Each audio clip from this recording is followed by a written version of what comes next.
Hello, I am Marco, a language teacher and researcher, and today I would like to talk about diglossia, a very important concept that not many people know about. Diglossia refers to the coexistence of two or more languages for a population or for a territory. If we are very specific, if there are three languages, some people talk about triglossia and so on, but the basics are the same. The idea is that it's not that simple as considering that we have two languages in the same territory and that's all, or for the same population and that's all. No. Every language acquires different roles, they are spoken by different people in different situations, and finally there are winner languages and loser languages. Loser languages that might disappear generation over generation. So the first difference we need to think about is about age and generations. Basically, we can talk about an A language, traditional language, and a B language, a new language, normally cosmopolitan and powerful language. It's not always like that. There are exceptions in this schema, but most of the times this is the idea. A, B, traditional, new, powerful, weak. And we have that grandparents tend to preserve and tend to talk the traditional language, while new generations, grandchildren, they tend to speak the new language. And sometimes, in the most extreme cases, we have that there is no possible linguistic communication between grandparents and children, and the parents and the aunt and the uncle, they need to do even some translation in their daily life. That's very extreme, but that might happen. The second aspect we need to analyze and to know about is about the places. So the most isolated places, like a small village in the middle of the mountains. Here we have Buscalan with the traditional Igorot language in the Philippines. We can also talk about Eto and So valleys or Chisten Valley in Aragon, a remote valley in the middle of the mountains. They tend to preserve the traditional language much better because external contact and external influence is lower.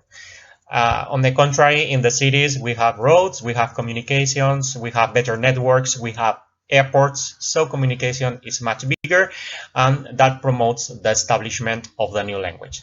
Furthermore, cities are also centers of power, intellectual, economical, political power, but I will talk about that later. The third aspect we need to know about, we need to analyze are moments. Many times, I would say most of the times, people in a territory can speak both languages, A and B languages, but they don't speak them in the same moments. So in the most popular moments, like going out on party, being in the market, talking to the neighbors, they speak the traditional A language. While in the most high standard moments, like faculty graduation, going to the doctor, going to the lawyer, they use the new powerful status language. And the fourth dimension, the fourth social dimension for diglossia is about social classes. It's quite similar to the previous one, but it's not exactly the same, because in the moments I said that the same people can speak different languages according to the moments. Here we have different groups of people speaking different languages. So powerful people. When I say powerful, it's not just about economic or politics, maybe intellectual or mediatic people. They tend to change their languages before the rest of the people, middle classes and lower classes. Traditionally, shepherds and illiterates, they tend to preserve the traditional A language much better than the high standard classes. Finally, I would like to point that, in short, we have four aspects to understand diglossia: the age of the speakers, the place, the moments, and the social classes. But we can also analyze diglossia from a pure, intrinsically linguistic point of view. That means that we can analyze diglossia according to the languages themselves.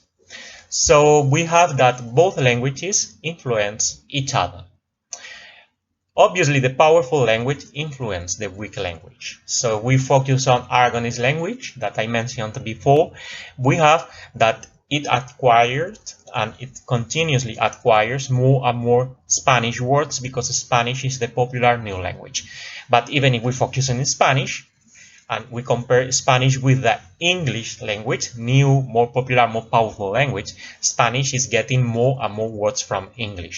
Normally, in technical aspects like scientific or technological knowledge, or business field like vocabulary words like stocks, for instance, stock, which is commonly used in Spanish nowadays, but it's an English word, okay? But it's not only that. The new powerful language also gets words from the traditional A language. Talking about Spanish and English, we have that in English. A new word is becoming more and more popular. Cojones. That's a very bad word in Spanish, or low class word, yes, in slang word in Spanish, or other words like macho, also adopted in English. Okay, so yeah, both languages can influence each other, but not in the same way. The weak language take technical, intellectual, powerful vocabulary from the new language, while the new language just take the funny things from the traditional language. And then we have also that more specifically that when two languages live together for the same population, pidgin varieties, mixed varieties can appear spontaneously, naturally. That's what's happening with English and Spanish. Again, in some Latin communities, they developed what we call Spanglish, like a mix between Spanish and English that emerged quite naturally.